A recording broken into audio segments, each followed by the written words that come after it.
Hello and welcome to episode number 20 of Flat Earth and Other Hot Potatoes. We are live, and it's Patricia Steere, and joining me again for another edition of Flat Talk from the Flatlands is Mark Sargent. Hello.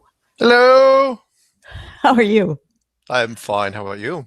I'm good. It looks like you've got me over your shoulder, like I'm the good angel or maybe the bad angel, Could be either, but yes, you're over my shoulder right now. but you can't see me. I cannot see you. That's done deliberately because I think I can do this on voice alone. I don't need visual cues from you. All right, it's weird to see myself. Anyway, I'll try not to look at it. Wonderful. Okay. I want to let anyone who may be listening know that if you are listening live, the Q&A feature is enabled for this particular show instead of chat, which means if you've got Google, you sign into your Google and then you go click on the screen where it says join this conversation, and then you can ask any question you want. And we already have a question. So, wow, let's just get right to it. Yeah. The first question is asked by Jonathan M. and says, can I ask the first question? So yes, that is yes. And then then also, can I ask the second question? So 2 questions right in the beginning of the show. So that Fantastic. was great. Yeah. Thanks, Jonathan. That was it. That was the whole thing. That was the gag. Yeah, exactly. Well, he does say, can I ask a question a lot? He's very polite. Yeah, he does. And people call him on it. Yeah.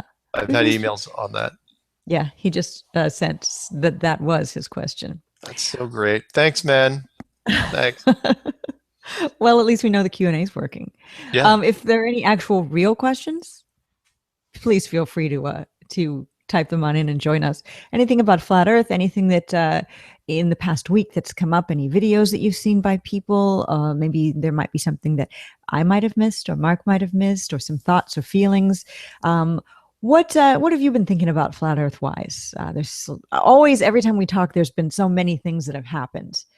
NASA always trying to play, chess with us, with their photos and all the things they're doing. And they're moving a lot of pieces around, that's for sure. The things that caught my eye this week weren't, I mean, there was some stuff that was NASA, of course. There's always stuff that's NASA. But some of the things were like the Emory College thing. Did you and I talk about that yet? You and I did talk about it, but I don't think we talked about it on the air. I don't think, no. The Emory College, so Emory College, Emory College down near Atlanta, Georgia, they did a town hall meeting on Wednesday, which was yesterday actually, and it was required for all first-year students, which was very, very interesting because the topic was flat Earth hoax. How do you know what you know? And what they were really kind of getting into, I mean, yeah, they had one person, professor, debating on flat Earth's behalf, I understand, and another one, that was against it.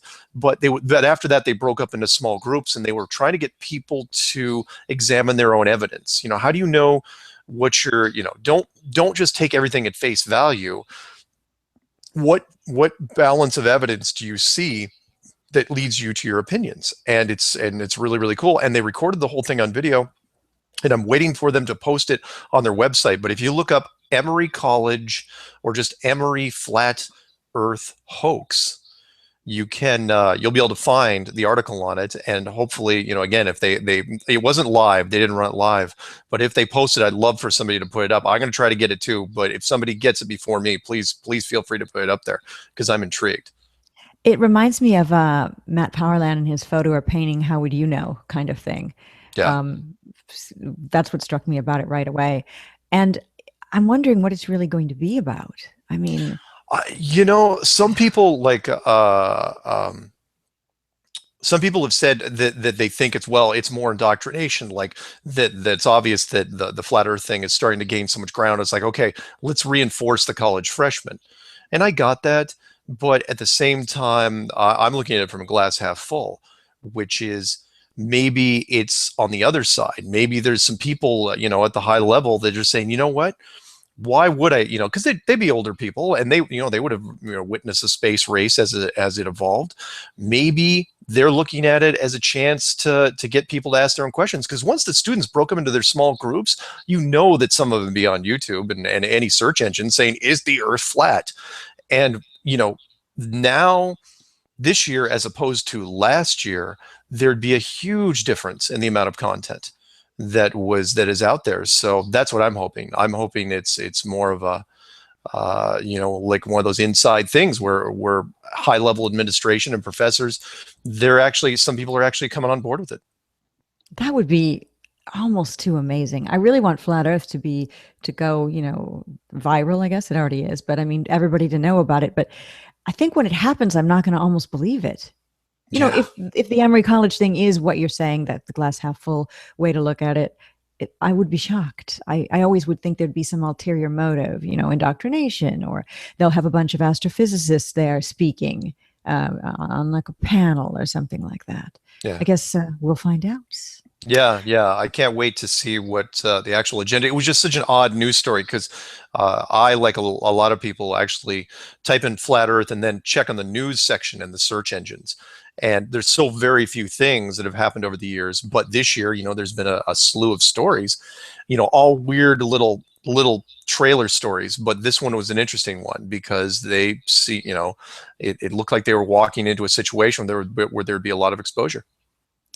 I was listening to you talk, but I was also looking at your monitor while you were talking, and I noticed there's a picture above your monitor, Yeah. and it looks like a picture that you've used in some of your Strange World episodes, but I can't quite make it out. The one right there. Yeah, no, it's above the monitor specifically. It's small, blue. Oh, no. I haven't used it. I think I've sent it to you at one time or another. That's just a Justice League picture. It's hard for me to see what it is. It just reminds me of something that's in one of your Strange World episodes. So I was wrong. Oh, I well, hadn't. I mean, oh, you mean like the backdrop behind you? No, yeah. I don't know what that is. Looks like a picture. I was wondering what it was. Well, the border that's around you, just so you know, that border that's here. Oh yeah. Oh. Mm-hmm. So the monitor just keeps going. But yeah, you're absolutely right. That is a textured backdrop. It's called black linen. And it kind of gives like an old timey feel, like an old movie projector type feel. But it's got, if you crank up the resolution, it literally looks like there's black linen draped over a spotlight. Interesting. I actually wasn't referring to that. I was referring to what you've said now as the Justice League picture, but because I can't really tell what it is. But I was wondering, what is That one that? up there. Yes, that Yeah, that's just, exactly. All yeah, that's right. another Alex Ross shot. Yeah, you have a lot. How many Alex Ross things do you have? I could see 3 there now. There are 4 in this room and a couple in the closet, and all his books, just about everything he's ever done. So So yeah. why are some in the closet? Why didn't they make the cut? Are they your least favorites or No, because I hadn't anywhere to put him yet. So when I came here from Boulder, because remember I had everything up on the wall when I was in Boulder, but when I came up to Seattle, I wasn't exactly sure where I was going to go after this. So I just set this room up, and then the Alex Ross stuff. It wasn't that they didn't make the cut. In fact, I like those more than any, but I just didn't have a place for them. So I said, I'll just leave them in there for now. makes sense? Makes Yeah. sense. There was a video that I noticed today later in the day by Rolling Thunder. Did you see the video that I'm talking about? Yeah. It reminded me of the title though, because I did see it. Okay, it's called Emergency Birth Proves the Earth is Yep. Flat. It was a good one. I'm reading this off my cell phone here. Very interesting. Yeah, caught on camera, amazing moment. A woman gives birth to a premature baby girl at 30,000 feet on a Bali to Los Angeles flight with crew and passengers helping out. Well, Yeah. all that sounds great, but the emergency landing was made in Alaska, which on a flat Earth map makes complete sense, but on a ball Earth makes absolutely no sense. Yeah, on a ball Earth that makes no sense because that flight should have been over the middle of this Pacific Ocean, and going north to Alaska. No, it makes no sense. But yeah, that's exactly what we would expect. If they were on a ball Earth, they would have stopped probably in Hawaii. Makes sense. But no, they went all the way north to Alaska. Why? How'd that happen? I mean, especially in an emergency, you know what I mean? It would be Yeah, like, let's stop wherever we can where there's not water. yeah. So I wonder if that's going to cause anyone to question anything. What does it take for the average person who doesn't know about flat Earth to read a story like that and the light bulb go off? The average person's not, unfortunately, going to be able to catch that because you've got to know a little bit about flat Earth theory to figure that one out. The airline flight routes, the average person literally can't get their head around it.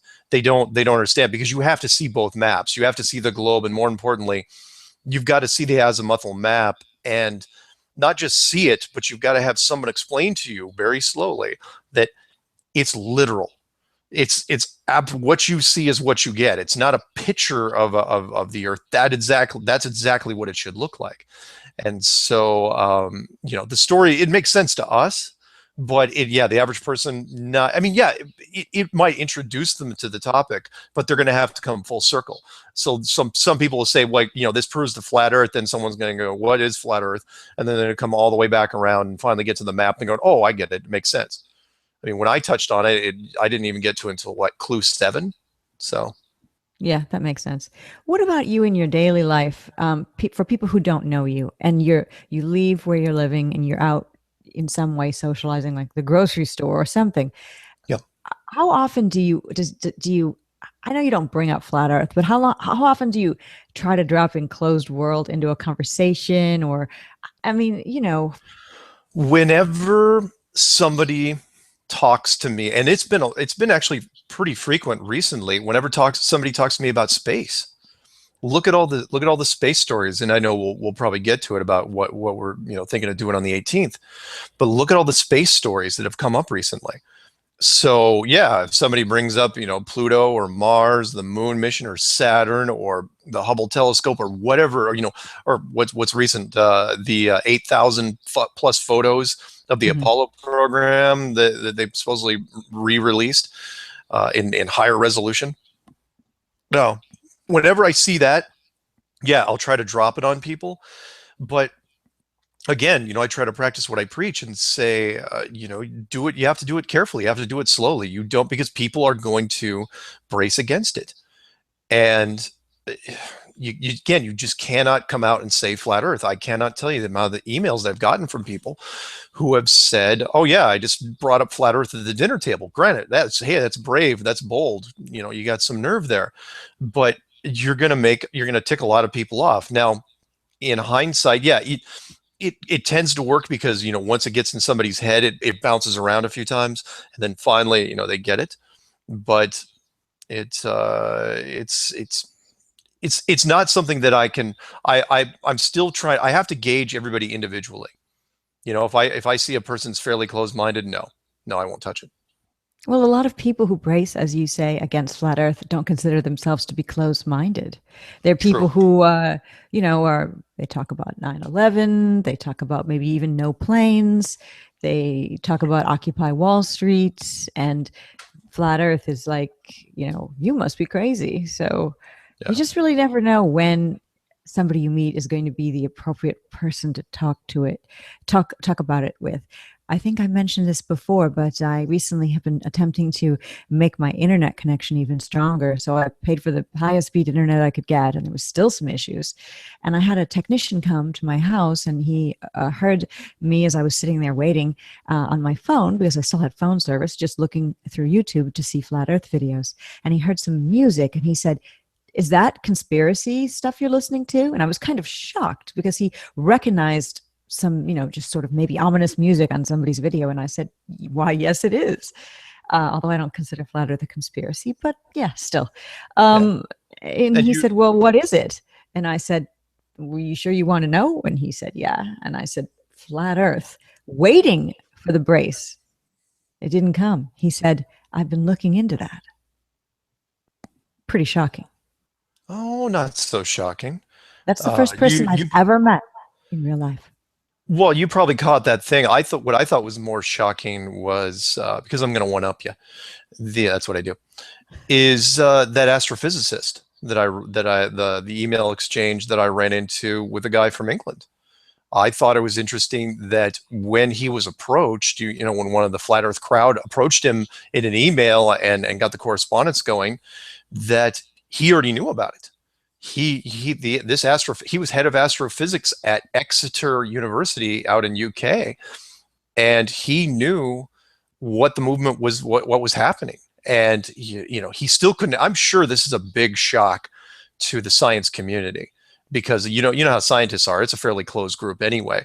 I'm sure there's emails bouncing around where they're just their eyes are getting real big. It's like, what is going on out there? And the more they look at it, we don't know some of those private discussions, but that how do they answer it? There's a lot of big questions out there that they can't touch, and it's got to worry them. It really does. I mean, they can fall back on their math all they want, but there's some bigger questions out there that the general public gets that isn't going to be pushed aside with math. Yeah, indeed. We have a Q&A enabled, which means if you have a Google account, you can sign in and ask a question about flat Earth, or maybe tell us about something that you've seen, that kind of thing. Any question at all would be great. So please do. We are here to, just kind of hang out with you. We have a question that came in from Dave Cajun, who says, why are satellite dishes pointed to the south? Are they? Pointed all to the south? Are they? I thought they were just pointed kind of slightly high, a little high. I don't know. There's been a couple of people that have talked about satellites. In fact, wasn't one of the guys you interviewed? He kind of was not necessarily an expert, but he knew quite a bit about satellites, didn't he? Yes, yes, but having them be pointed to the south, I didn't know they were. I don't know. All I can tell you is, whatever the dishes are pointing at, I do not think they are what we describe, what science and NASA describes as satellites, not by a long shot. I think they're a combination of, whatever they're pointing, we're either using an existing Loran system, a ground-based system with towers, or we could be bouncing it off, because that story's been sent to me a couple times, the Lockheed Martin reflective balloons, high altitude balloons that can stay up there a while, which they've been perfecting since the 1960s. What about the Google loons? Oh yeah, that Google thing, that thing's huge. That's also, again, why would you be using that when Google could just buy a satellite? It doesn't make sense, right? Makes complete sense, though. Exactly. Dave Cajun clarified what he said and asked why our satellite dishes pointed to the south sky. I think we kind of got that, I guess. I think we got that. I don't know if they're specifically pointed to the south. I think they're just pointed to the sky. But maybe, Dave, you can fill us in on why you believe it's actually specifically the south where they're pointed. I do want to talk about satellites and a couple other things, and in a moment, but I want to get to this question here first. A new question just came in from D. Roberts, wondering about what are people seeing through their telescopes when looking at Mars and other planets? That's a good question. It is a good question. And what I try to tell them is, because I get that I've gotten a bunch of emails like that over the last, well, however long I've been doing this, 8, 9 months, 8 months. Doesn't it seem like much longer somehow? It somehow it does. Yeah, you're right. It seems there's sometimes that I can't believe we've gone as far as we have in 8 months. But at the same, well, anyway, let me get back to his question, which is everybody. There's a lot of people that will say, yeah, I saw Jupiter through my telescope. I saw Mars through my telescope. Hey, fine, great, that's wonderful. Does that mean it's millions and millions of miles away? No, it does not. The argument I say is, okay, take a pair of binoculars, take them into a planetarium, look up at Jupiter inside a planetarium. Does it look more real? It's a rhetorical question, because it doesn't matter what it looks like in the binoculars, because the whole thing's fake and you know it. Just because it's a little bit magnified in your binoculars doesn't change the fact that you're actually in a planetarium. So yeah, the only really good pictures of Mars and Jupiter and everything, where do those come from? They come from NASA. Everything that you take from here, it's grainy and blurry, and nobody has access to the really, really good stuff. Though, the gatekeepers control all those cameras. So no, for me, what do I think they are? I think they are just a beautifully rendered image. They could be 2D, they could be 3D, but they are very close. They're very, they're inside the system. Could be projections, may not be, but I know they're not giant gaseous planets, or in Mars, Mars case, something that's close by that apparently we're exploring and we're trying to send people to. That's not going to happen. I saw this news story because I'm vegan. It kind of piqued my curiosity. They were saying that Mars, the mission to Mars, the manned mission to Mars, which, they're still trying to work their way through the Van Allen radiation belts before they get that thing going. They're going to be serving the crew all vegan food. So they're saying that, to make us, oh, wow, they really are going there. Yeah. Just But they're working overtime on this to squelch the whole flat Earth thing, it seems. Yeah, every other day there is now a story that NASA, and remember how I told you, some time ago, that's the only thing they can do. It's their only defense. If this is chess, it's the only move they can make. They're just taking the same piece and just hopping it around all over the place. It's not really doing anything, but it's drawing your attention to it, which is, we're going to Mars, you're on a sphere. Oh, here's a picture of Pluto, you're on a sphere. This funny looking thing on top of Saturn, on a sphere, just goes on and on and on. And it doesn't really make any difference whether you believe the story or not, especially, the funny stuff like the face on Mars. It all just reinforces the fact that once you think about it, once you get your head into it, you're immediately, the second part of that is whatever it is, insert here, followed by I'm on a globe thinking of that. That's all it is, and it's tough because it's going to backfire on them. Because as people look up these stories, the media is being more and more infiltrated by everything that we're putting out, which is saying that no, it's not there. Look, don't just buy this. Don't take this as at face value. There's something else out there, and you've got to look at it. We have another question here. But I'll get to that in a minute. I just saw this. B. Feeder says, in answer to the south pointing satellite question that Dave Cajun asked earlier, he says it's because TV stations have equatorial satellites, Clark belt satellites. I think that's geostationary orbit or something. Fine. Yeah, I mean, that's what I have to say to that too. Fine, yeah, if you want to believe that, I guess so. Yeah, it doesn't make any difference. And I'll use one of my old arguments, which is, because people say, well, aren't there satellites? Because everyone wants to hold on to something. Nobody wants to give up everything, because the flat Earth / enclosed world / infinite plane idea basically tears down everything everything that you know about the physical world. And people just they hate giving up, every little piece. They want to hold on to something like a security blanket. And the satellites is one of those big ones. It's like, well, we know there's satellites, right? Because there's all these companies involved with satellites. And I'm sure I saw something flying over the sky. It was a light, but I'm sure it was a satellite because they told us it was a satellite. And it's like, look, if the Apollo mission is fake and the ISS interior is absolutely a joke, then what sort of faith do you have in satellites? Because remember, every satellite company has to go through not necessarily NASA, but the Aeronautical and Space Transportation Bureau, which answers to NASA. If all those programs go through NASA, which means all their telemetry, all their orbit specs, the payload, the whole 9 yards, then how can you trust it? How can you really trust it? Especially if you say, the people that drive me insane, the people that drive me the most nuts are the people that say, oh yeah, I know the moon is fake, but I'm going to hold on to the satellites. Satellites got to be real, right? And it's like, why? If you know anything about lying, if you're going to lie about one thing, you're going to lie about everything you can get away with. So I agree completely. I was talking with David Weiss earlier today. I was driving, doing some errands, and he messaged me and he said, and he's in Connecticut. He said, and I'm in Texas.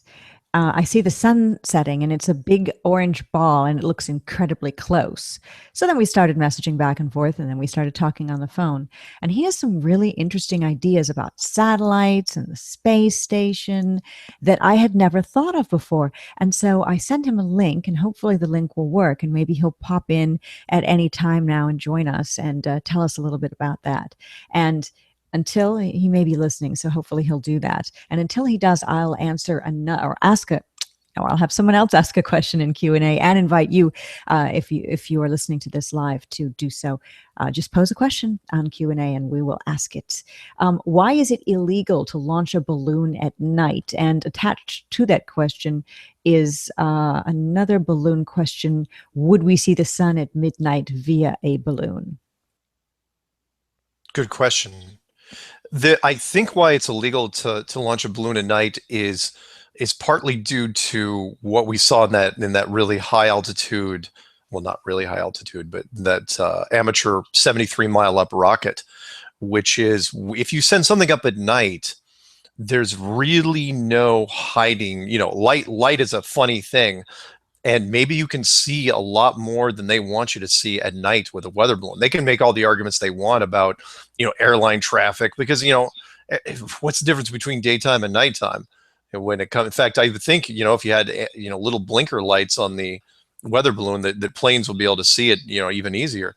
But I think there's something up there at night. In fact, you want to have anyone out there that has the ability, put one up at night. Don't tell anybody about it. Don't announce it on the internet beforehand. Put it up. What's it going to hurt? Who's going to yell at you? They're not going to be, just send it up, drive away, and hope you can catch the payload on the way down. Yeah. I mean, I think that Mr. Thrive and Survive might be doing something like that, doing something at night. I'm not quite sure, but yeah, I mean, why not try? What would they do to you? Arrest you? Yeah. What are they going to do? Yeah. Just deny it. Yeah, or at the very least, treat it like Sean McCrary's treating it from the United States Navy, and that is, if they go after you, make a stink about it. It's like, what are you getting arrested for exactly? Why can't you? There's a whole other question. Why can't you launch these things at night? Who cares? Forget about the official explanation. If you actually had to get hauled up in front of a judge, what's the charge?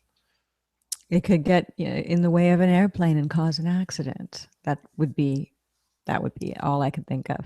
Maybe. I'm going to mention another question, and then I'm going to go try to send David a link. I already sent him one, but maybe it's not working because he hasn't joined us yet.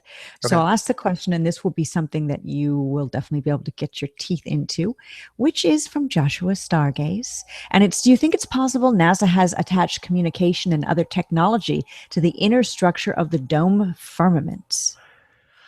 That is possible. To answer the question, is it possible that NASA has attached something to the inside of this thing, inside the firmament, the dome, the enclosed world? It's possible. It depends on which camp you fall into, and that is, what exactly is the dome made out of? Because if it's a hard barrier, well, then it all comes down to the material. Is it a heavy element you can stick something to? Can you attach something to it magnetically? Is it a frequency barrier? Is it a electromagnetic or a some sort of unified field barrier?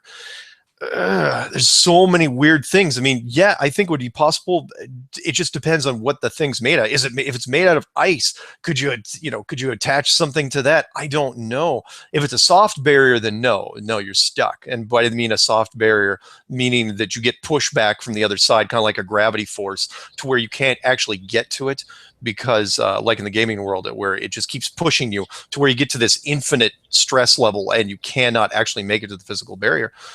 Maybe, but if you're thinking that they can bounce signals off of something that's been attached up there are easier ways to do that. You could do it if you're going to bounce something off of anything. I mean, you could try to bouncing it off the structure itself. Remember, there's all sorts of people that say, we can bounce certain beams, radar beams, even the HART project. Can you bounce it off the dome and bounce it back down rather than bouncing it off the atmosphere? Or the blimp system that Lockheed Martin has been dealing with, and Google. So yes and no, the answer to that question. Yeah, I think you could do it if you knew exactly what it was made out of. And it's possible, sure. But you'd never be able to see it, because it'd be stuck. It'd be permanently in a geostationary position. So even with its lights on, if it had basic white lights, you'd never be able to figure out what it was. Maybe an astronomer would. What about when people swear that they see satellites moving? I mean, that's a simple question. I know that many people have asked this and answered it before, but I don't really have a good answer for that. If they're looking at like the night owl, night vision, binocular type things that we have, what they may be seeing may not be satellites because they move so erratically. But people swear they see satellites. I've seen them too. And what I try to tell people is, and again, I know not everyone has access to night vision, but when the first time I went out there, and by that I mean, night vision binoculars, when the first time I went out there with the night vision, the first thing I thought was, because you're looking up there, even though your eyes are adjusted, you're going, oh, there's a few things up there, but when you put on the night vision, there's a lot of stuff up there.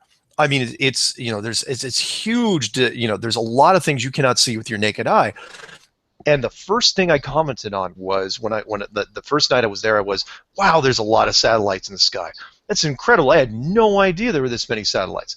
And then I started getting bored. I was looking. I'm kind of watching. I was going, there's another satellite. There's another satellite.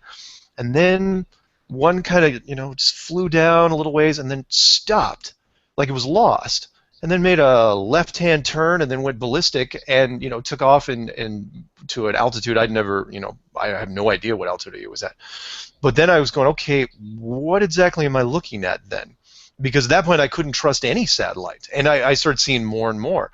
What we consider to be satellites up there, is it possible that the whole thought about satellites, back in when they first talked about them in the 50s, maybe the whole thing was, once they put those into the public consciousness, because they said, well, oh yeah, anything you see flying in the night sky that's going from horizon to horizon at a pretty good clip, that's a satellite. Maybe they were never satellites at all. Maybe they were always this part of another civilization. They were, for lack of a better word, UFOs. Whatever they are, I don't think they're satellites. I've seen way too many interesting things up there to just explain that it's like, oh yeah, they're all telecommunication satellites. Not a chance. Satellites don't move like this. They don't act like this, and they're all over the place. And you can look. There's charts that'll show you real-time satellites. Plus, I'll take it one step further, and that is, there's anywhere, depending on what documents you're looking at, between 3,000 and 15,000 satellites up in the sky. Where is the footage of that from above? Meaning, there's 2 points here. One is, when you see the ISS footage when it's flying the time lapse, it's going over the globe, why aren't you seeing any satellites anywhere? Is the ISS below them? Is it above them? You should be able to see something, especially when it goes through sun and back in again. You should see the glinting of highly polished steel, but you don't. Second thing is meteor showers. If a meteor shower comes into the Earth's atmosphere, which should be just bristling with satellites, why isn't anybody worried about the telecommunication satellites? Why aren't some of these things just getting taken out on a regular basis? Nobody seems even concerned about it. And they say, well, the meteor showers are hitting this part of the atmosphere and they're not even getting close to the side. It's like, really, all the meteor showers? Because it's varying size of rocks. How would you know this? It's aggravating. Sorry, there's too many things against satellites, plus the lack of pictures of satellites. You think that one satellite looking at another one, hey, Bob, let's take a look at Fred's satellite. Spin it around, take a picture of it, make a good shot. You don't see those. Google the images on satellites. In addition to the question that we had earlier, this is from Daniel Fuenzalida. It says, when we were talking about satellite dishes, and somebody had asked, why are they pointing to the south? Daniel says, it sounds like they are pointing to the south, to the dome, so the signal can rebound on it and go to the other repeaters / antennas. Maybe. That's a good one. I like it. I mean, we don't know, but I know this. If I had access to the physical structure itself, if I knew there was a structure and I knew exactly what the curvature of it was and the arcs and the angles, oh yeah, you bet I'd start bouncing stuff off of it, because if I could. Because it's a great advantage to it's no different than throwing a tennis ball at a ceiling at an angle. You can do some fun stuff and place it exactly where you want it at angles. It's great. Sounds like playing pool in a way. Yeah. David Weiss joins us now from deep inside the rabbit hole from Connecticut, and David, you and I were discussing earlier, and I mentioned it, about your thoughts on the sun, first of all, and then your thoughts on, what's going on up there that may be different than what we're talking about. Well, I love what you're saying, Mark, about just not believing in the satellites. I watched the International Space Station the other day. This is very confusing with all these angles here, but hey, look at me when I'm talking to you. Well, I'm looking at Mark, handsome as ever. When I look at Mark, I also see me, so it's almost like there's 4 people in here. So I watched the International Space Station passed over me 2 days in a row, or maybe there was a day between, I forget. And I actually caught it in a telescope, not a great telescope, but I caught it for literally 2 or 3 seconds. and it was a bright, shining, self-illuminating light. It looked just like a star or a planet would look, but just moving much faster. And I am really coming to the understanding or belief, whatever word you want to use, that stars and planets, the wandering stars, and what we call satellites and the International Space Station are all of the same ilk. Maybe they're all living beings. The planets are named after gods, or are they gods named after them? I'm not sure. Sure. Astrology, I used to laugh at people that believed in astrology, the position of a rock in space. How's that going to affect you? But the position of a unknown sentient being of some sort, it could be all part of our existence, which then brings into fact, the talk about Planet X and incoming, unknown planets and stuff. There could be over this endless plane or very lengthy plane, we'll call it. There's on a watch, there's different orbits. There's different set paths. It comes in at a specific time, and the ancient civilizations used to know this knowledge. It makes more sense than any of the lies that we hear today. Yeah, agreed. Hey, while you're talking, Dave, I could take me 2 seconds. I got to grab some chapstick. My lips are dry as hell. So, right back. Okay. All right. Bye. That's the first time we've had a chapstick break during any kind of a show. It might be actually a first on YouTube. Sorry. Chapstick break. Must keep your lips moist at all times.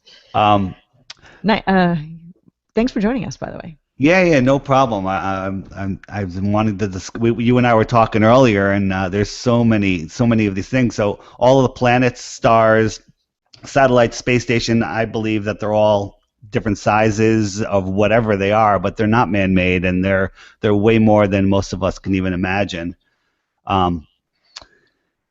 And what else were we talking about? The sun. You saw the sun. So I'm sitting in traffic today, loving being in traffic when I could listen to to my podcast, and the sun was right in front of me. Still up off the horizon, but I could stare right at it, and man, the sun looked like it was right above the clouds, a perfect circle. I don't want to say sphere, but it sure looked like a sphere. But it was right above the clouds, and it was, you can just see that it's circling above the flat plane. But then I got to think about seasons.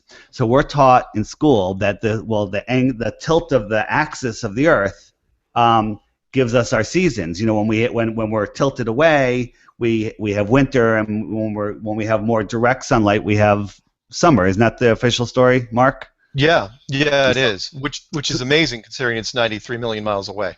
Yeah. Well, but it's the angle through our atmosphere or whatever. But what people don't realize, and even mainstream science realizes, it's the angle so much that I believe it's in Australia, or maybe I think Australia, their summer is when they're farther from the sun, but when they're tilted up towards the sun. But they're actually farther away from the sun in miles than they are in the winter. Got it.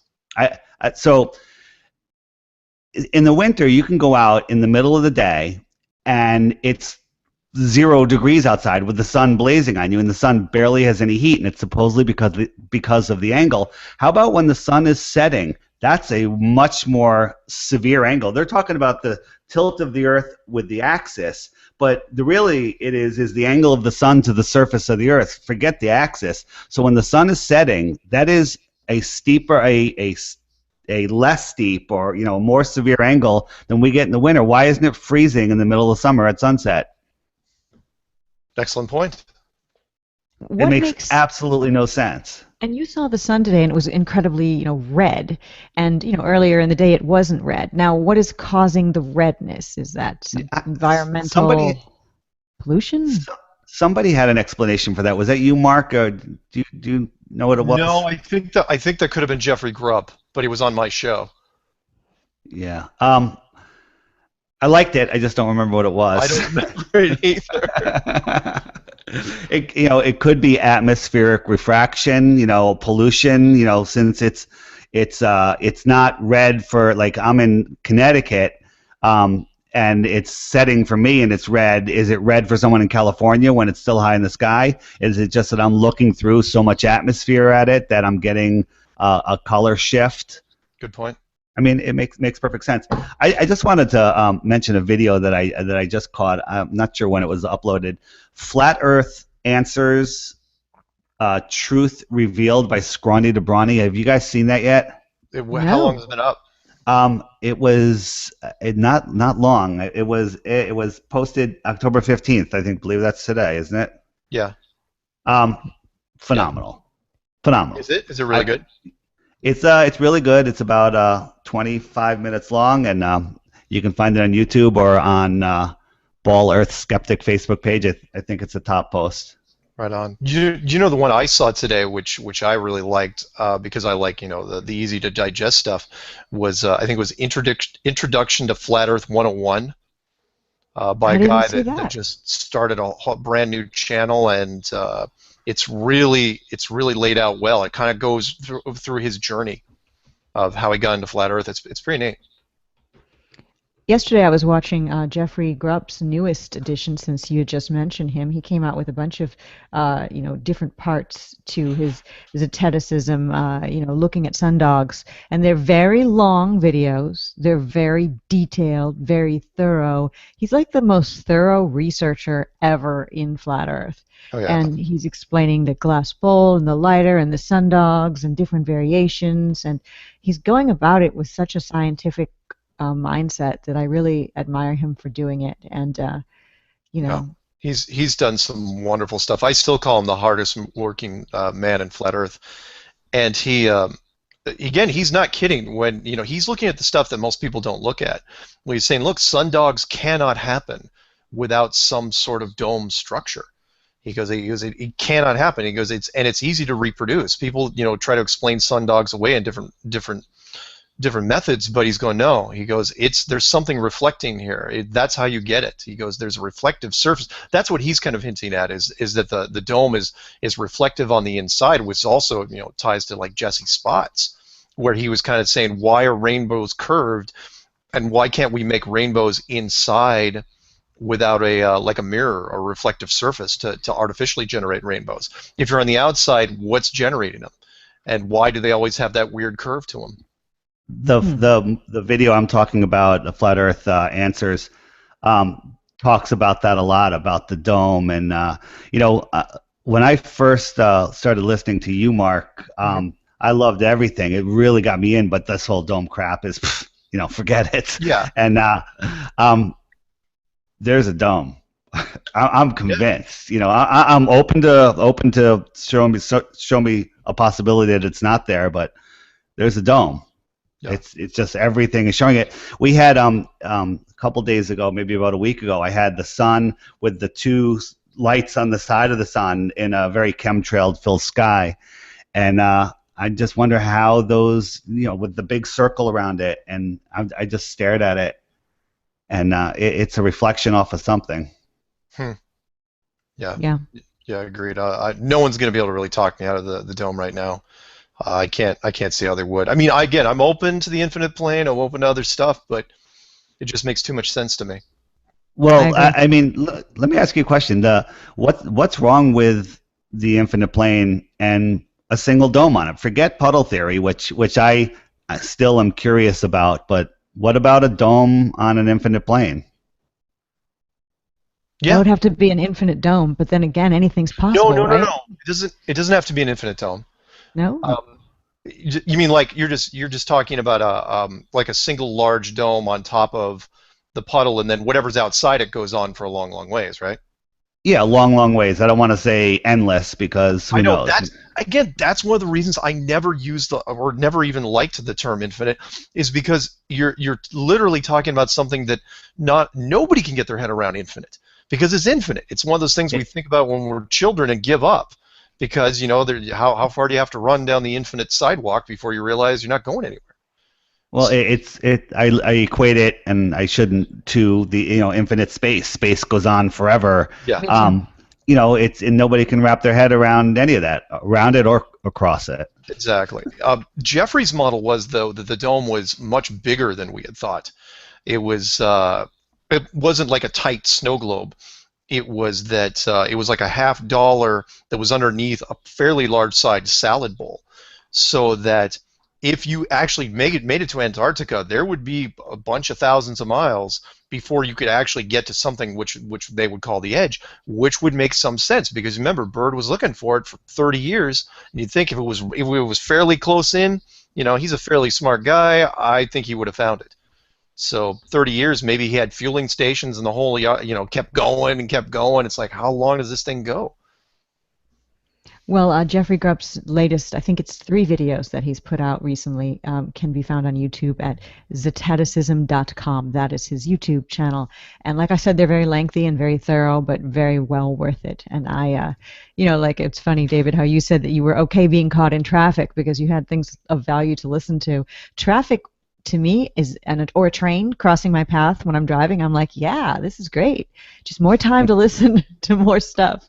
So his Jeffrey Grubb stuff is good to listen to if you've got a relatively long trip. Anything new coming up with you, David? Any, I don't know, things you're working on? Well, you and I have a show on Mike Adams' new network called Truth is Stranger Than Lies, which we'll be discussing as we talk today, flat Earth in every episode to some degree, just because it's tied to everything. Everything is tied to flat Earth, and that's what I kind of hope to make the show. Yeah, the same as this show. I mean, I named it Flat Earth and Other Hot Potatoes, but I want to be able to talk about, in addition to flat Earth, other things, like if there were another hoax shooting. But I don't want to do whole episodes on that sort of thing, because to me, flat Earth is just sort of taken over everything.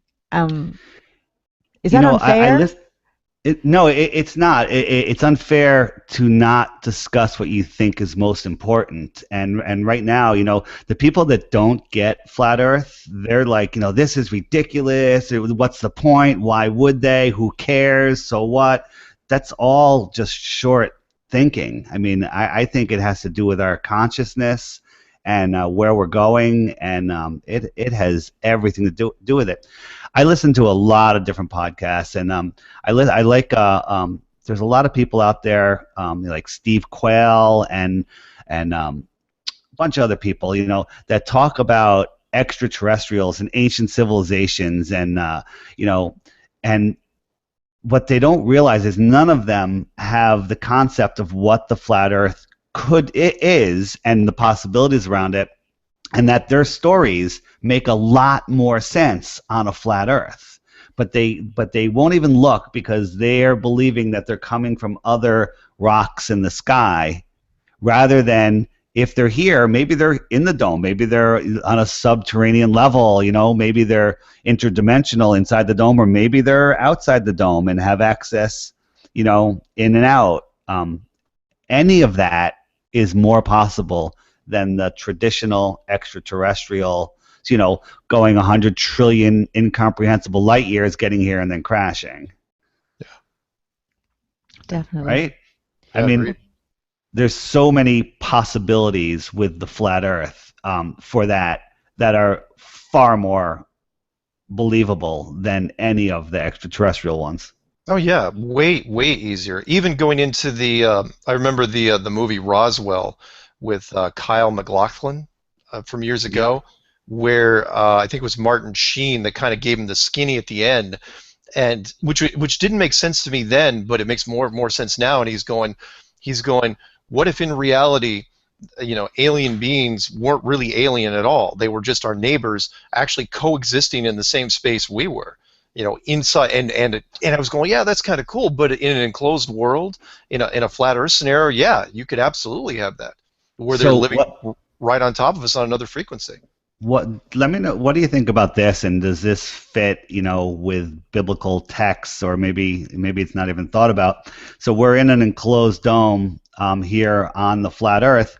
That's kind of a layer above us. What if there's other layers below us? I mean, we've found, ancient tunnel systems and stuff. What if there's like another, civilization dome underneath us? Is that a possibility? Sure, why not? what I try to tell people was our entire civilization, I mean like 95% of it, lives in such a tiny sliver of elevation, from 0 to about 5,000 feet, about 1 mile. Putting another civilization below us, that's easy to do. In fact, there was a remote viewer, and I don't remember if I sent this to you, Patricia. Remember that remote Yes. viewer Yes. that was talking about that he was remote viewing like a giant city underneath the ocean, where it was a domed structure underneath the ocean, but the domed structure had the full-blown stars and planets and was all an illusion, and that there was a whole other civilization living down there as well. And I thought that was really, really intriguing. I mean, it took like 30-something minutes for him to get to it, but that one little part really stuck out, and that is kind of led back to something that Rob Skiba was saying, and that is, what if we're, in an ocean? Because wouldn't that be the ultimate safety system if you want to keep people from, the scorpions from getting out and running amok, was to put the whole thing underwater, so that even if you could break out, you're almost dooming your civilization by doing that. So maybe that's why astronauts need snorkels in space. Or the legend of the Great Flood. Maybe the Great Flood, is maybe there's something more to it. Because people always wondered, it's like, where'd all the extra water come from? Yeah, that's true. Rob Skiba has a diagram of that he's done too, where the water is held sort of underground or somewhere, and then. Well, do you guys know about primary water? No. So we're taught that our water comes from this evaporation, condensation, rain, traveling around the world. But the truth is, there's what's called primary water below the Earth, and it's inexhaustible and it's massive. Doesn't make a lot of sense on a ball Earth, but the people that are talking about primary water believe the Earth is a ball. It makes even more sense on a massive, flat Earth. Muammar Gaddafi discovered it, an endless ocean of pristine water, and he was pumping it all across Africa before we decided to blow it up. And that's why they won't let people in California dig wells below 200 feet or whatever the depth is, because there's primary water there. There is no water shortage on this planet. Interesting. Yeah, I agree that there's no shortage of anything here. We have everything that we need. The shortage, I think, is in our minds, the way we approach problems. Anybody that wants to research that, I believe it's primarywater.org. That should bring you there, and there's a wealth of information. Mark and Patricia, what do you think about this? We hear all this talk about the returning of the gods and Planet X. Everyone's saying, the real scientists that are sleeping would say, well, if there was a Planet X coming in, we'd see it affecting the other planets in gravity, and you'd see it coming for years and decades before it got here. And then some argue, well, maybe it's in the infrared and you can't see it. That doesn't make any sense to me. What does make sense is another planet coming in across the plane on a much bigger orbit. And if that's the case, you don't see it until it's right upon you because of perspective. Like the sun goes not too far and it's out of sight. We can't even see the light from it. It's only like 3,000 miles from here and it's out of sight. So if something was coming in across the plane, taking the dome out of the effect, whether it's in the dome or coming through the dome or whatever, you wouldn't see it coming across the plane until it's like hours, maybe days at the most away. Yeah. Do you believe in that kind of thing, Mark? I do. I was a big Planet X guy for a while. That was one of my, well, if not the biggest letdown I'd had in probably 10 years, because I followed the whole story, from the 1983 IRAS system, I believe, and they detected it a long time ago. And again, it looks like it's just another great NASA cover story. But could there be something more to it? Because there's a lot of ancient cultures that talk about it as well. It's cyclical, that it comes around every so often and does a lot of damage. But I think you're right, David, where it if it was going to show up, I joked about it a little while ago, where I said if Planet X does rear its ugly head now, it's not going to be what we think it is. It's going to be something else. It's not going to be this giant, massive planetary body necessarily, or it's actually Planet X is part of a sun system. It's part of a binary star system that we're in, where there's planets tied to the sun. So. Do I think it might happen? Yeah, maybe, but it's all part of something bigger.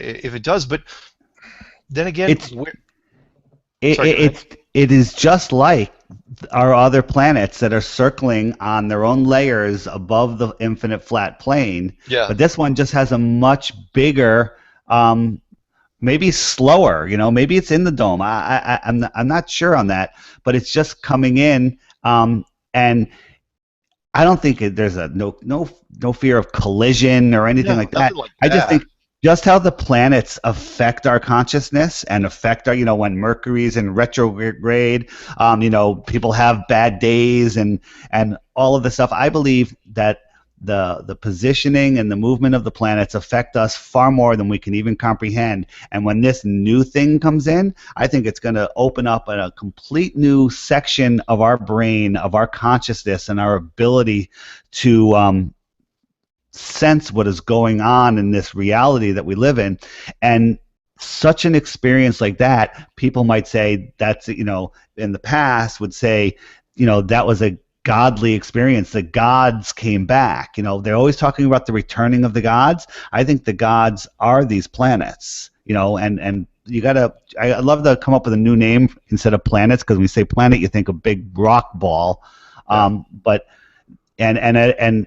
gods is the best word I can come up with, because they are named after gods. But whatever they are, people that aren't programmed into all of the crap that we're taught might view them as gods. Yeah. But a lot of people would say that was, sacrilegious, and you shouldn't say that. A lot of people will become quite angry and incensed to hear something like that. Try telling them the Earth is flat. Yeah. Plus, I mean, the older versions of religion. I mean, look at astrology and look at all the significance put on the zodiac signs, and everything that was built up around that. So maybe there's more to it than that we know. Maybe we're going to be rediscovering old things again. So how they've set us up for the false alien attack, that's going to come. All the programming, of just UFOs and they're if you watch all the stuff that's coming out, it's sure making it believable for people that are still asleep, that if they say that an alien attack comes, their brains are going to scan for information. They're going to pull out all these little pieces of information that were just programmed into them without them even noticing. Just like 9/11, when it happened, we had all this pre-programming that told us that planes hit the towers and the towers collapsed. It's so easy to program people that way, and perhaps they know that these gods are coming back, and they want people to reject them, and they want to cause an uprising, so they can keep control of the planet rather than maybe have it brought back into the proper order it was meant to be. Interesting. Very interesting. I like that. I like it too. I like it too. It's a, kind of, Mark, reminds me of your glass half full type of thing, that you always try to look at the scenario that way. And maybe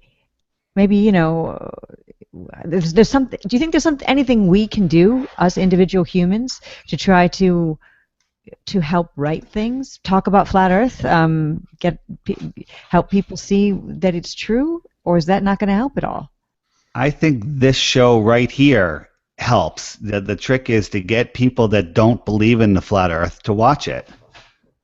Yeah. I still believe in the 100th monkey effect, although in this case it'll be the whatever million monkey effect, where once you get enough people on board, it'll click over, and then the majority will start talking about it, and then it'll become a reality. Unfortunately, the mainstream media will probably it'll probably be an after effect. I just don't know how they're going to spin it unless what David's saying is, if it gets close, do you distract people and turn it into something else? It's like, oh yeah, by the Earth is flat, and here come the spaceships. Yeah, that's true. They could have had, I thought the alien invasion, fake alien invasion would have happened earlier. Maybe they keep it in their back pocket so that if things do get out of control in some way, like Flat Earth starts going super mainstream, they can pull it out and lay it on the table as a trump card. And then what do we do? Perhaps the elite, or I have other words for them.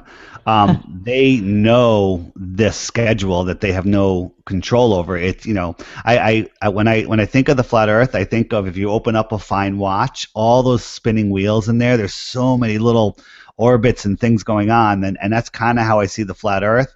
And they know when these things are coming back exactly, and they're manipulating our thoughts and our responses, and they're filling our sky with haze that maybe they're going to use for holograms to confuse us, or maybe who knows what geoengineering, chemtrailing is doing to our minds.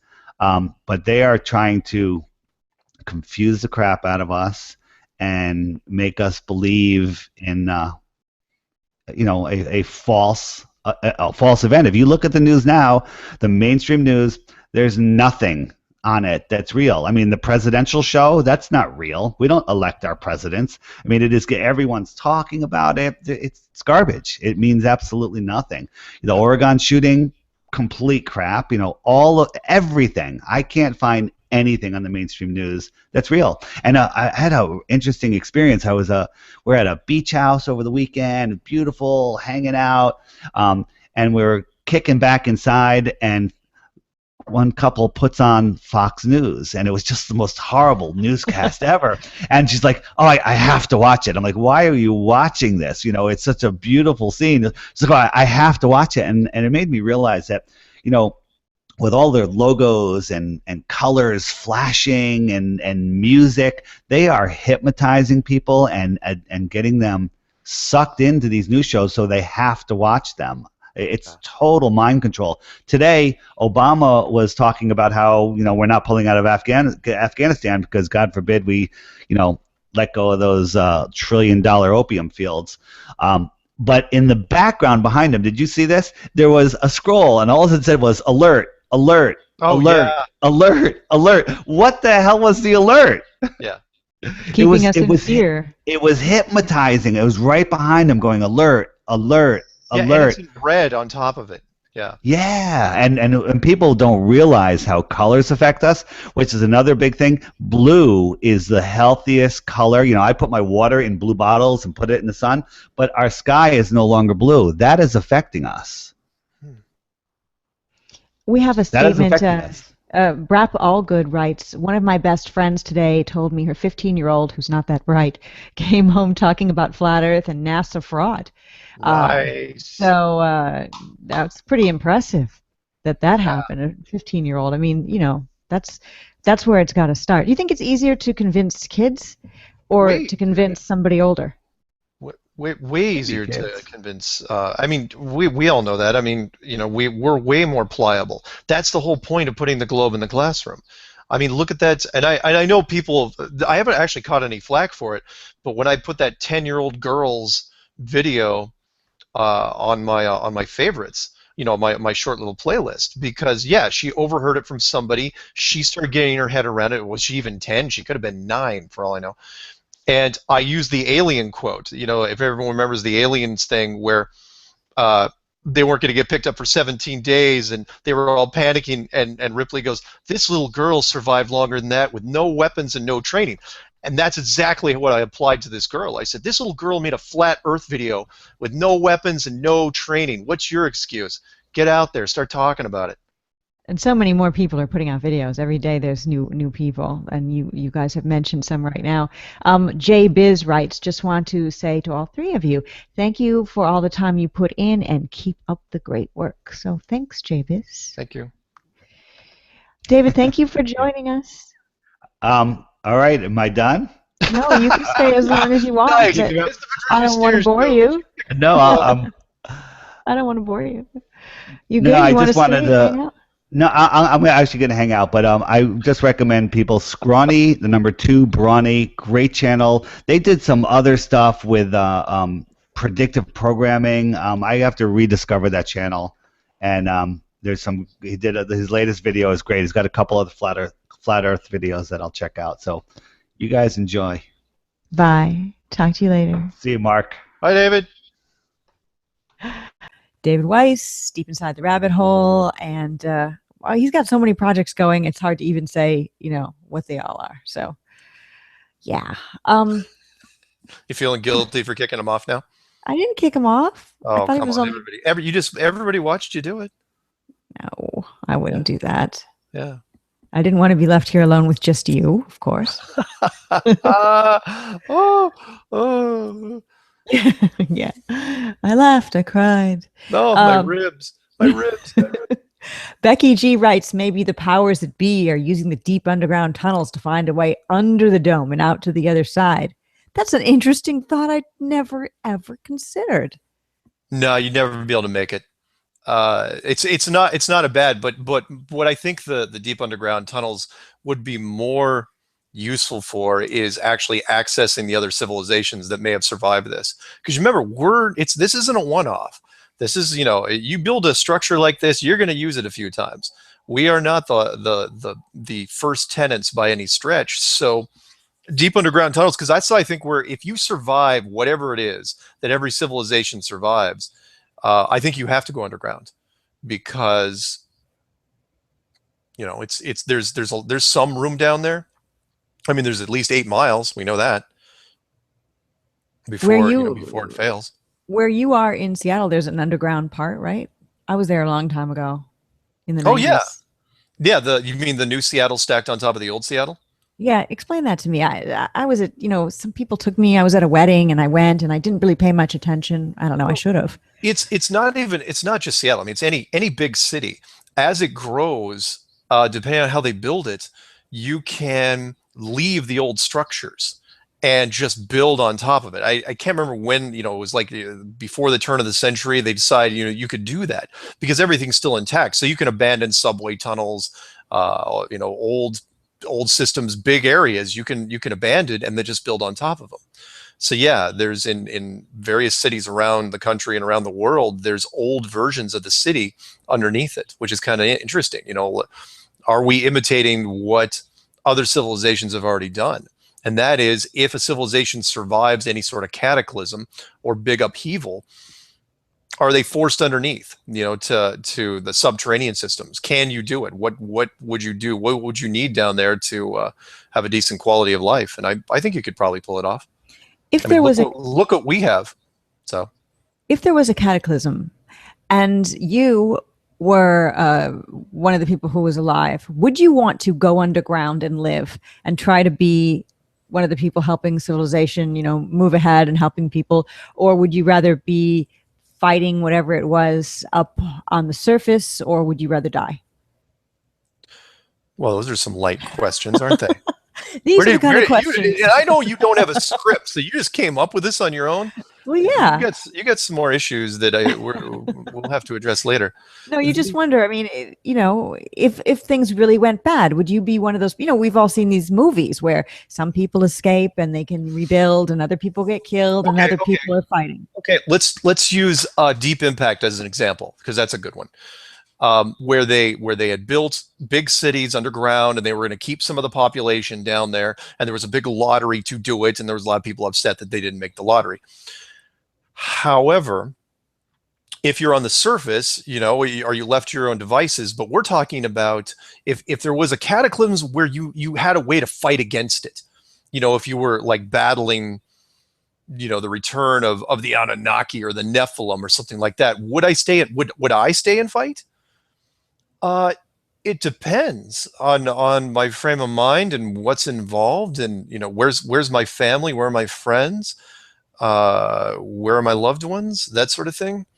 I'd stay and fight if I thought it was a good fight. That's one of my things anyway, though. So yeah, I'd stay. I mean, Yeah. would I be the first to go underground? I wouldn't, because that's the cliche thing to do. That's what most people would want to do. And I've always been eccentric and eclectic and all those fun things. So die the romantic death, fighting against impossible odds. Yeah. I'd stay and fight too, but I first need to learn how to shoot a gun to be able to accomplish that. I don't want to kill people, but maybe I could just, if that scenario happened, I could just you don't shoot have them in the to. foot or something. You in my prepper thing, which I don't know if you read all the way through, you don't have to kill people. If you own a gun, you can wound them. Right. If you don't mind inflicting pain. Well, of course not. Well, that's you. Just joking. No, I would. I mean, it would take a lot for me to be able to actually hurt another human being. I would never want to kill anybody. Don't let her kid you guys. She's got a riding crop like right below her chair. No, I don't. And I think it's electric on top of it. No. I just made that up. Electric riding crop. Somebody write that down. Sell it on Amazon. I don't know what it would do, but I'm sure there's it would it's kind of like a stun baton, but in a riding crop. Why are we talking about this? What other questions do you have? Wow. Yeah. What show is this? According to the Bible, which is our next question. S&M with Patricia and Mark. We'll just move right to the Bible with this question and clear all that up. According to the Bible, what's below us is hell. The throne of Jesus, which is in heaven, is above the dome, and aliens are really just demons masquerading as extraterrestrials. People have stopped abductions by calling on the name and authority of Jesus. I've heard that before. I've heard that kind of thing before. And why not? I mean, alien sounds more scientific. Alien sounds more like something we can define. But are aliens are they part of the creation process? Are they part of the biblical stories and prophecy? We call them aliens, but other people call them other things. Sure. I mean, look at the jinn. What is it? DJINN, which was eventually translated down the line to genies. These back in the old days, they were blue interdimensional beings, and by the time they got to the United States, they were these fluffy blue things that granted wishes with the voice of Robin Williams, or Barbara Eden, living in a bottle. Or Barbara Eden living in a bottle. I always wanted to be her when I grew up. Really? You wanted to be a girl that lived in a bottle? It's kind of weird. No, and just like Samantha on Bewitched, I could just, Oh, so you wanted to be a witch? No. That's good. Everyone write that down too. Somebody make a video about this. Patricia Steere wanted to be a genie or a witch. No, it just seemed very fanciful to be able to, I don't know, do crazy stuff like in those sitcoms. Burn black candles and do ritual sacrifice. Do that. They just went blink, and they had they were on a tropical beach, or, cleaned their house up, or. Oh, you're thinking, yeah, I know what I get. So like Practical Magic with Sandra Bullock. I never saw that movie. I know. That movie was actually shot about 15 miles from here, right up the road. Really? Yep. Are there a lot of movies shot in Seattle? Not a lot, but some significant ones. War of the Roses was shot right up here. Officer and a Gentleman.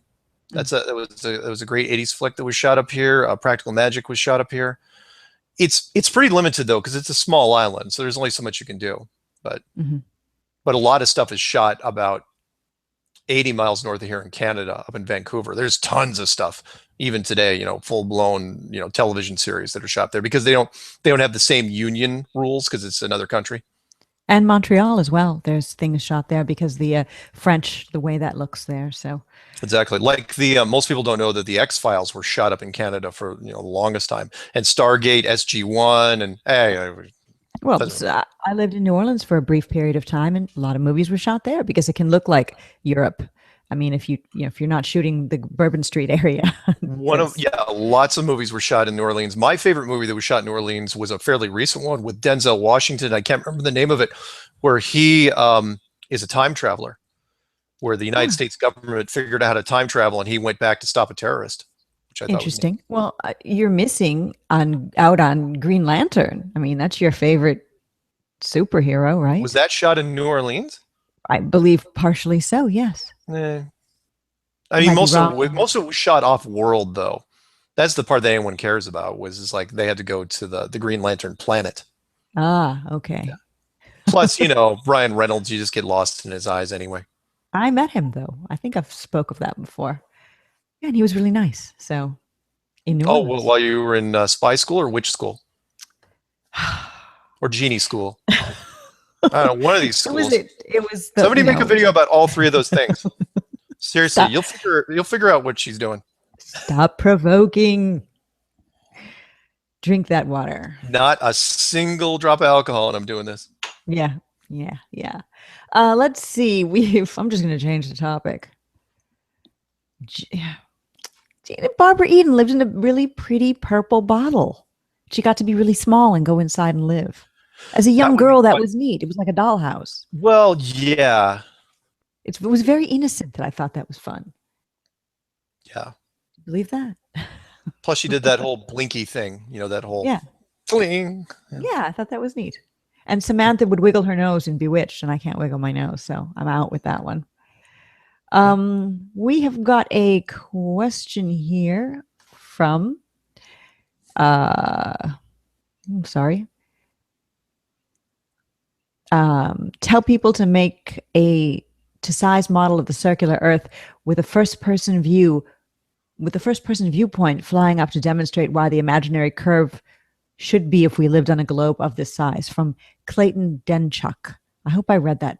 I mean, so what he's saying, I'm sorry, like a computer model if you're lifting off the ground in like a helicopter that has no altitude ceiling, what would happen? Is that what he's kind of hinting? Yeah, I think so.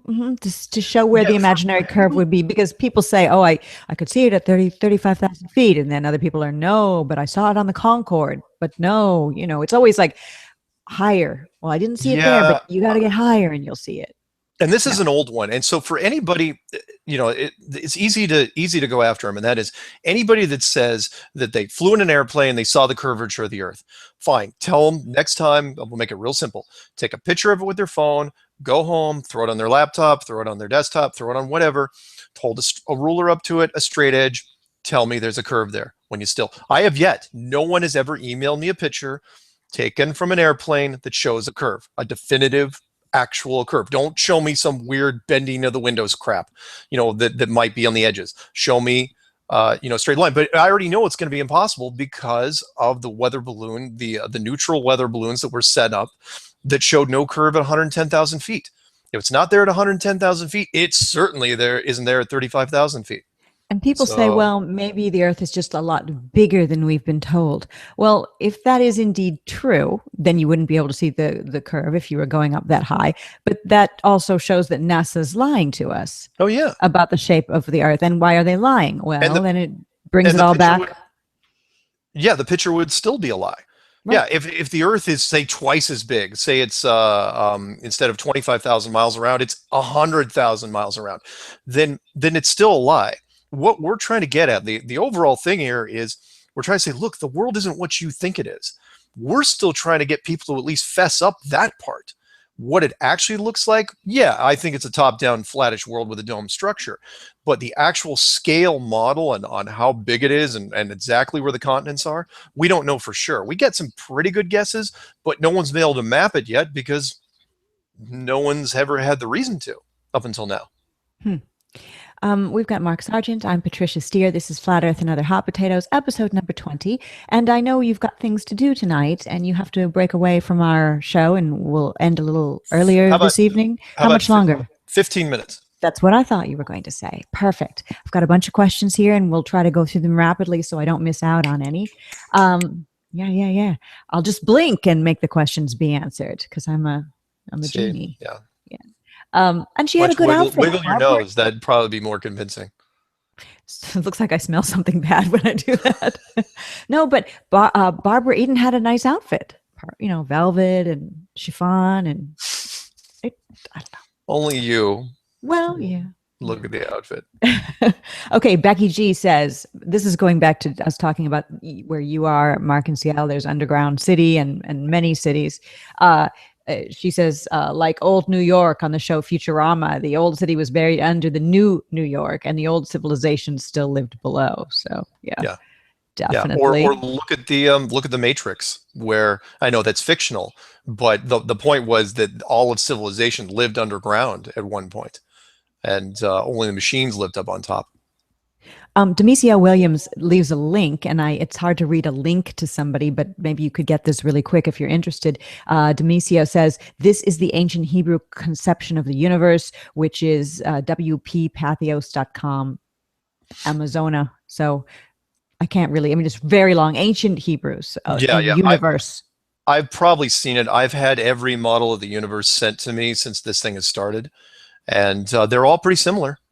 They all show, the pillars. That there's some really interesting ones where it's either the pillars are holding up the flat plane, or there's pillars, three invisible pillars that are inside the structure that hold it, that help reinforce the sky, which is interesting in itself. So, Glaucoma is here. One of my favorite names. Glaucoma. I love that name. And writes, I really like the thermal pocket theory. Could it be earlier civilizations figured out a way to get to a better, more rich thermal pocket, Earth, to live on, and just left all their structures behind instead of Mark's theories of the reset? You mean because it could have a previous civilization made it out of here? Yeah, they got to a better pocket. Yeah, that's a glass half full thing. Sure. But eventually what appears to happen is there's some sort of consonant reshaping. We found too many cities that are either buried or sunken. Look at the ones off Japan, look at the ones off of India, look at the ones that are underground India that are radioactive.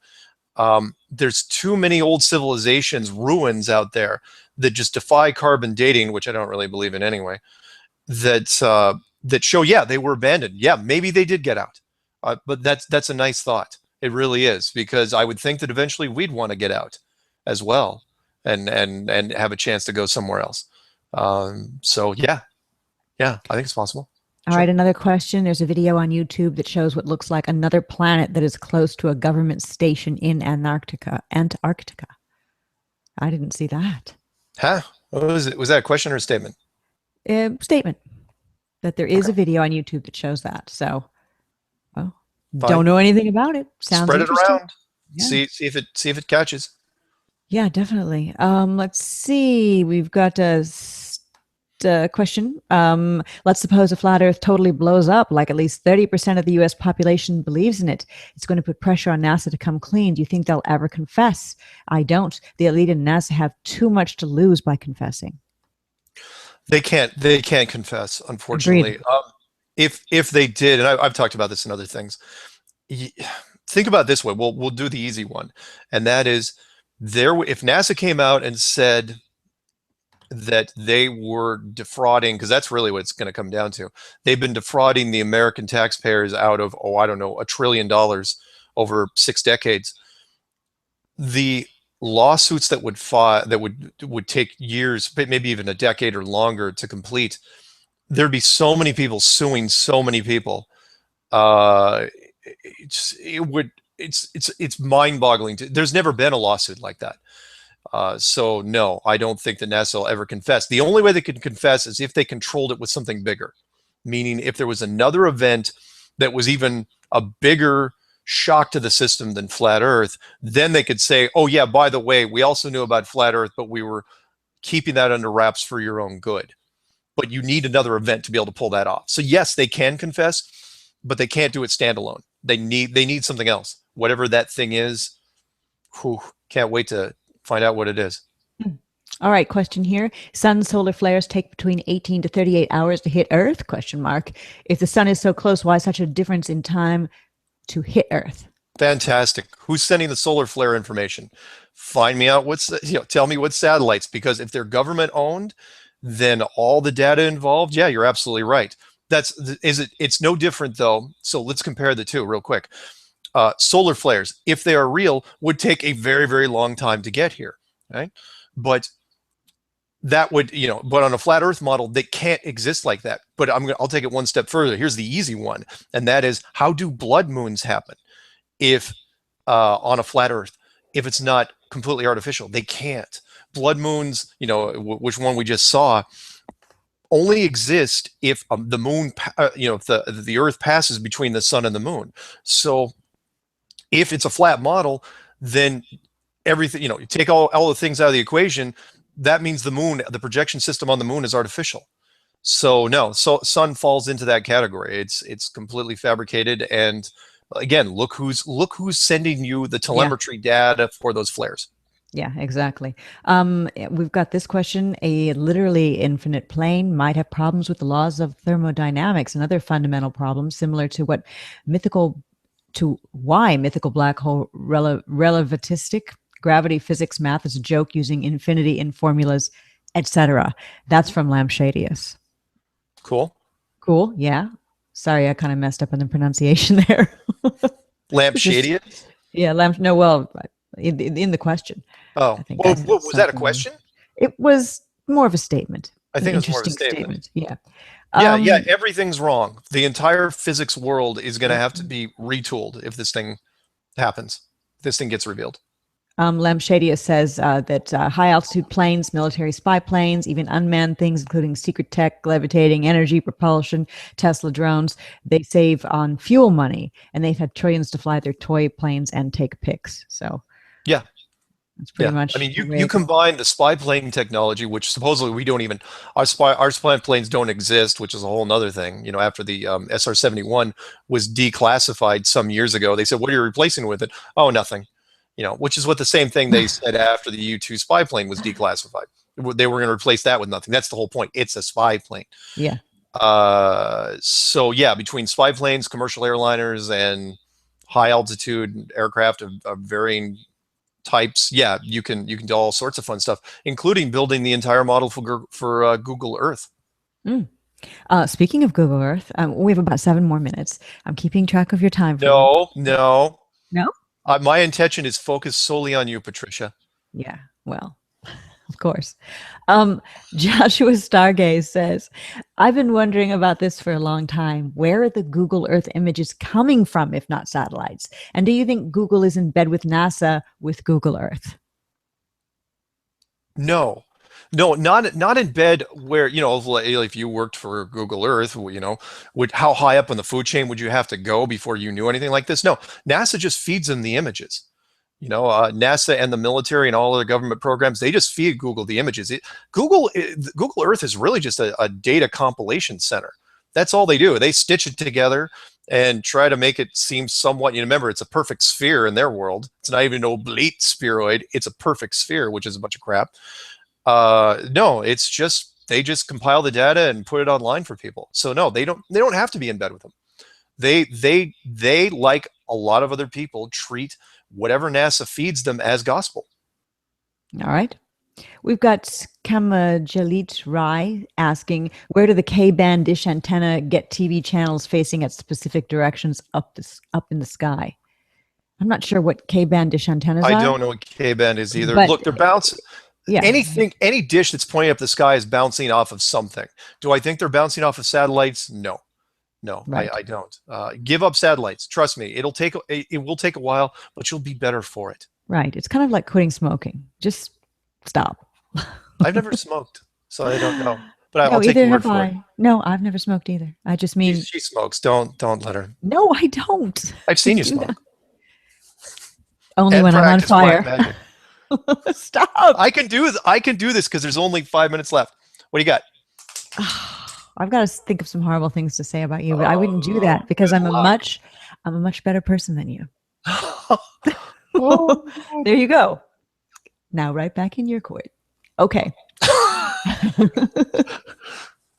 Really? That's your comeback? That's weak sauce right there. Yeah, it is. But I mean, I wasn't mean like you. There's a basketball saying that is come strong or don't come at all.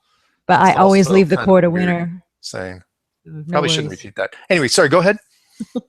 Let's see. There's so many questions and we are running out of time. Some of these questions are repeat questions, and I want to thank everybody who's written a question. And Mark's got to go, so we're going to end our show. But I do want to have both of us quickly before you go, Mark, touch on the big event on. Oh gosh, I've got a bunch more. I've got a bunch more, but I want to talk about Sunday. Right. You're right. We should talk about this. Yeah. Go ahead. You want to do the intro on this or not? Well, I mean, yeah, we'll kind of both talk about it. There's a big push, and I'm sure everyone knows about it. But if not, you'll know now. Join us and all of the rest of the people in the flat Earth world, all your friends and people that you don't really know, but you know just because of YouTube videos, and just kind of truth bomb NASA. Use your Yeah. Facebook, whatever it may be.